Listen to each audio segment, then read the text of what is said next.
Do you let failure convince you to stop? Is it a sign that you're just not ever going to get what you want? Or do you use failure as fuel to push you further and farther? Welcome to Explore Your Enthusiasm, episode 263 with me, Tara Swiger. You can find links to everything that I mentioned in today's episode over at taraswiger.com/podcast263. It's also where you can sign up for my new 5-day challenge, the Take Care of Yourself challenge. Go to taraswiger.com/podcast263.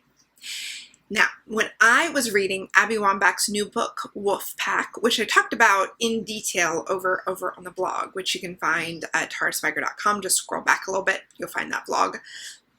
One of the lessons in it struck me and has not let me go since then. So, Abby says, use failure as fuel. That's the lesson that she teaches. And she talked about how women so often use failure as a reason they can't do something. They feel like everything has to be perfect before they have permission to try something or to be something or to claim something as their own. The problem is success is built on failure. Everywhere you're going to get in your business and your life is going to involve some failure. So you've got to experience failure to get success.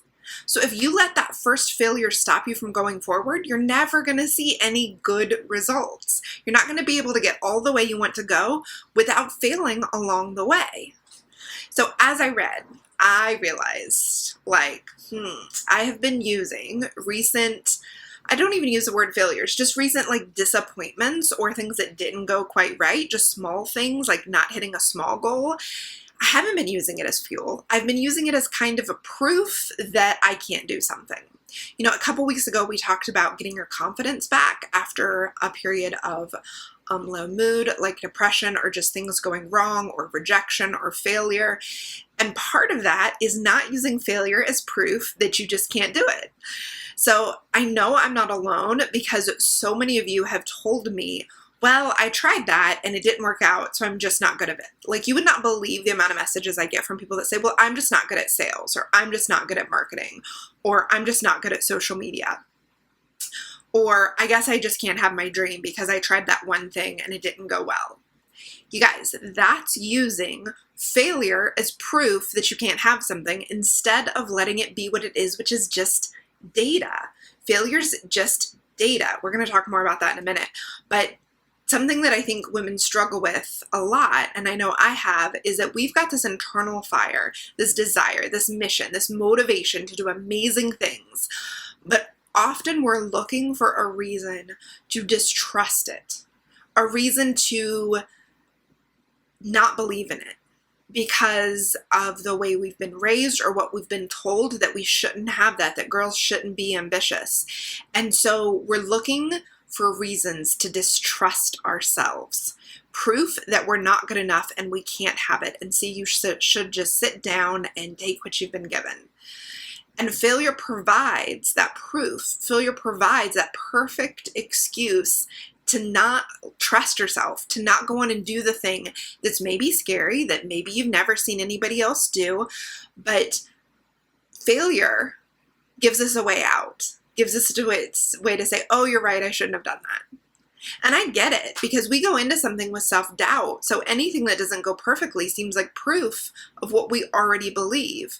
There's this cognitive bias where you are naturally looking for proof that you're right. So if you go into something with self-doubt, you're going to look for proof that that doubt is well-founded, that you're not good enough, that I can't do this, that it's for other people. And anything that doesn't go right or a failure gives us that proof. The problem is that's just wrong. That's just not how the world works. Failure is not a sign that there's something wrong with you. Failure is just data. Data on how to get what you want. It's information on how you are going to make it to where you want to go. Maybe you need to grow as a person. Maybe you need to do more work. Maybe you need to try harder. Maybe you need to reach out to more people. Maybe the first 2 people you reached out to sell your thing in their shop said no. It doesn't mean you're a failure or your jewelry's a failure. Maybe it means you need to contact 10 or 20 or 50 people. Maybe it's just going to take more time. You thought you could hit a goal in 2 months and it's going to take 6 months. Or heaven forbid, it's going to take a whole year. Failure is information about what your goal and dream will actually require from you. That's it. So the question is, are you going to look at the information you now have about what's required, and are you going to decide to do it, or are you going to decide not to do it? Either one is fine, but realize you're making that decision. So are you yourself, I want you to ask yourself, are you using failure as an excuse to stop going after what you want? Are you using it as proof that you shouldn't be doing it anyhow? Are you using it as proof that you're not good enough? Or are you using failure as fuel and information to take the next step? So one of the stories in Abby Wambach's book, which is Wolfpack, again, you can get it on Amazon. I've got it linked up in the show notes. It was about using failure not as proof that we're imperfect, but as fuel to drive you forward, to stoke that fire. In it, she told the story about how the Women's USA soccer team used a loss that they had suffered the year before that made them lose some big championship as the inspiration to work harder. They put a picture up in their locker room they would look at before they went out onto the field to practice to say, this is what we have to be better than. We have to be better than that loss and that failure. It was their fuel to keep going.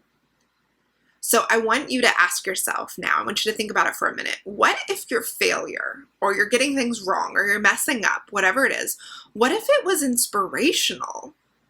What if instead of being one of those things that you were ashamed of, that you tried to pretend didn't happen, that you hid, used it as inspiration?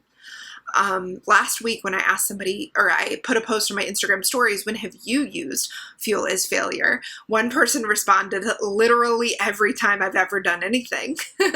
Another person said, I have so much to tell you. And she went on to DM me this amazing, basically, story of her life, of how there had been downs, really deep downs. There have been times when she felt like a total failure as a mom, as a wife, as a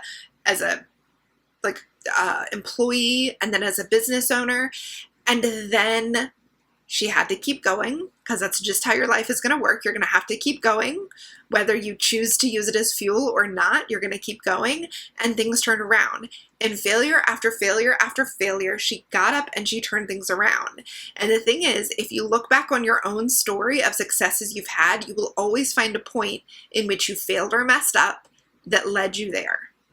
Especially anything you're really proud of.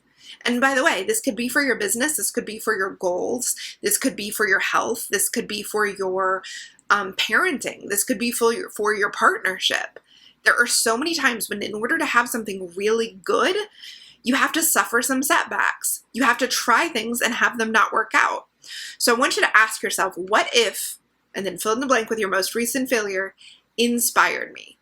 What if it could be the fuel that pushes you forward? What if it could be the inspiration that keeps you going? And I know this is a major mindset shift from thinking of failure as a sign we're doing the wrong thing to thinking of it as a sign that we should go bigger, bolder, faster, further. It's a mindset shift, but it's one that if you make it is going to help any dream you want to reach become that much more doable, because at every setback you won't think, oh no, I should stop, but okay, I guess I have to try a different way. Because so often in so many of your businesses, those of you who I have talked to or who have messaged me or I've met in person, that's exactly what failure is. Failure is a sign you need to try harder. Failure is a sign it's going to take longer. Failure is a sign you need to commit more. You only went kind of partial of the way. You need to go all the way. It's a sign that you're capable of way more than you think, but you have to bring it. Now, I want you to think about it like a sports game. And I know I'm like not the best at sportsing metaphors, but I do know this. Losing one game does not mean that you lost this season. And if you decide that it did, you're definitely going to lose a championship. The whole point in sports is that you have many games in which to win and get better in order to then compete for the championship. In baseball, and I know not all of you are Americans, but bear with me, this is a little bit of the sport I know. In baseball, players are expected to fail most at-bats. I texted Jay to make sure that I had these stats right, but the best hitter of all time had a success rate of 4 out of 10. That means that he failed 6 out of 10 times. That's a lot. And if all of those failures come back to back and you fail 6 times, are you going to get back in for the 7th? Because 7 through 10 is going to be a win. That's if you're the best batter. But teams are filled and championships are won by people who are not that best batter, because that was Ted Williams and that was a long time ago. So a great hitter only hits a small amount of the balls that come at him. A great, amazing championship winner only hits a small chance because failure is necessary for success. And yes, it's true for baseball, and it's like a million times truer for your business because it's true for life. And you would know this if you were talking to a young person and they were like disappointed because they failed a test. You'd be like, well, it's just one test. You have many more chances to make it up because failure is a part of success. So I talk more about this in episode 171. I talk about rejection, because rejection is another way of saying failure. Rejection is someone else like telling you you failed and you didn't get it. Because in order for your business to grow, you need more failure. Or as I say in that episode, more rejection. You need to go out and seek more rejection. You need to go at bat 10 times so you can hit it 4 times. And that's the end of my sportsing metaphors, I promise. You need to be told no more often so you can get to your yes. You need to not hit your goal so you can get closer to hitting it. Now, I want us to do this together. I want us to work on this all summer. I want us to reframe how we think about failure, how we think about going for things, recognizing that failure will be part of it and not letting that stop us, not letting that serve as proof that we don't deserve it. So when you fall down, when you make a mistake, when you're not getting it right, reframe it as saying, okay, this is what is on the way to success. Let's remember that it's not the last chance you're ever going to have. There are more at-bats, there are more games, there are more months, there are more opportunities in front of you.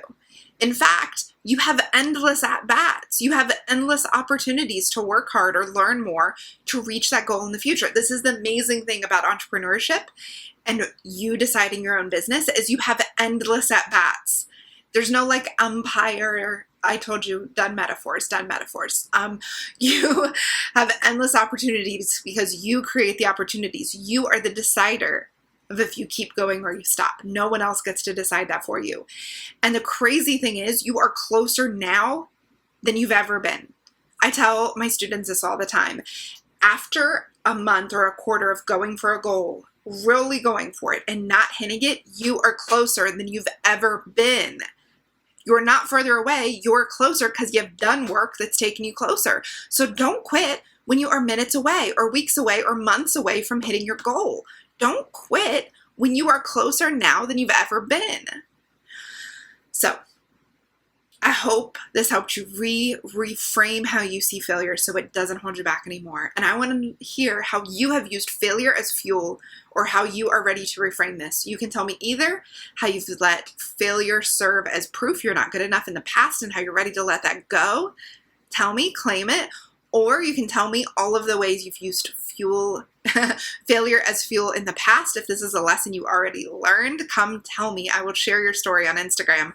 I'm at Swiger, and you can use the hashtag #ExploreYourEnthusiasm, and I will share with others what you're sharing with me when you give me permission, because it is inspiring to hear how you have failed and yet you're still succeeding in so many aspects of your life.